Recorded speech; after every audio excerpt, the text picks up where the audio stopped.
Power star Pawan Kalyan ప్రస్తుతం కాటమరాయుడు చిత్రం shooting లో బిజీగా ఉన్నాడు. ఓవైపు ఈ సినిమా చేస్తూనే మరోవైపు ఏఎం రత్నం నిర్మిస్తున్న చిత్రంలో నటించేందుకు సిద్ధమయ్యాడు.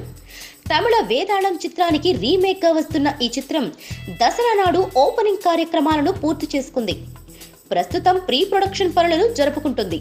చిత్రానికి సంబంధించిన హీరోయిన్స్ ని ఎంపిక చేసే పనిలో చిత్ర బృందం నిమగ్నమై ఉంది. అయితే అందుతున్న సమాచారం ప్రకారం ఈ చిత్రంలో ఓ కొత్తమ్మాయిని నటింపచేసే ఆలోచనలో ఉన్నారట చిత్ర బృందం. అందుకు ప్రియానాయుడు అనే కొత్తమ్మాయిని కూడా సెలెక్ట్ చేశారని వినికిడి. ప్రియానాయుడు ప్రస్తుతం ఎస్ఎస్ రాజమౌళి రూపొందిస్తున్న ప్రతిష్టాత్మక చిత్రం బాహుబలి 2లో నటిస్తుంది. ఓ కీలక పాత్రలో ప్రియానాయుడు మెరవనుంది. ఇదే కాకుండా కృష్ణవంశీ తీస్తున్న నక్షత్రంలో ఓ సపోర్టింగ్ రోల్ చేస్తోంది.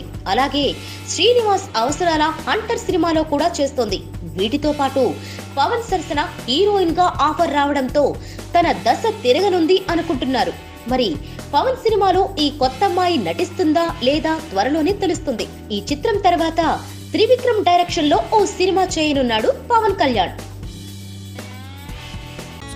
Please subscribe. Hi, it's me Purna. Please subscribe.